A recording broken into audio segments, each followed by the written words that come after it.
कोल्हापूर शहराच्या विकासासंबंधी प्रलंबित प्रमुख प्रश्न 2 वर्षात मार्गी लावल्याशिवाय मी स्वस्थ बसणार नाही, अशी ग्वाही राज्य नियोजन मंडळाचे कार्यकारी अध्यक्ष आमदार राजेश क्षीरसागर यांनी दिली.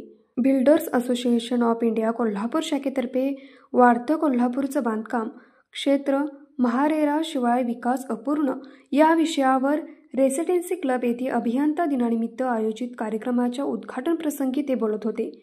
आमदार क्षीरसागर म्हणाले, शहरासह जिल्ह्यात बांधकाम व्यावसायिकांनी अनेक प्रकल्प उभे केले आहेत.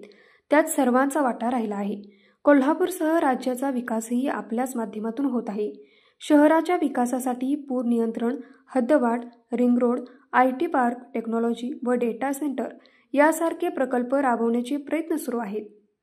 वर्ल्ड बँकेच्या माध्यमातून 3,400 कोटीचा प्रकल्प तसेच 10,000 कोटींच्या पाणी वळवण्याच्या योजनेला मंजुरी मिळाल्याचे त्यांनी स्पष्ट केले.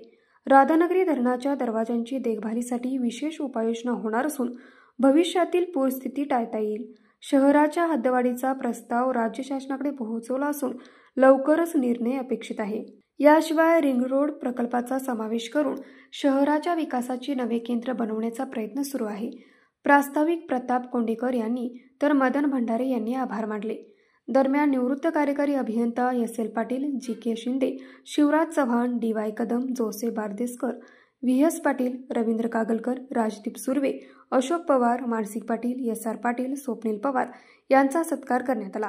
यावेळी असोसिएशनचे अध्यक्ष विजय कोंडेकर, सचिव उमेश शेठ, खजानीस रणजित पाटील आदी मान्यवर उपस्थित होते. ग्रीन बिल्डिंग रिडेव्हलपमेंटमुळे शहराला नवी दिशा महारेरा सारखा कायदा बनला तर तो स्वीकारला पाहिजे. त्याच्याविषयी नकारात्मकता बाळगण्यापेक्षा त्याची नोंदणी विकासक, बांधकाम व्यावसायिक व खरेदीदारांच्या हिताचा आहे. यात नोंदणीमुळे दर्जा आणि मार्केटिंगही होतं.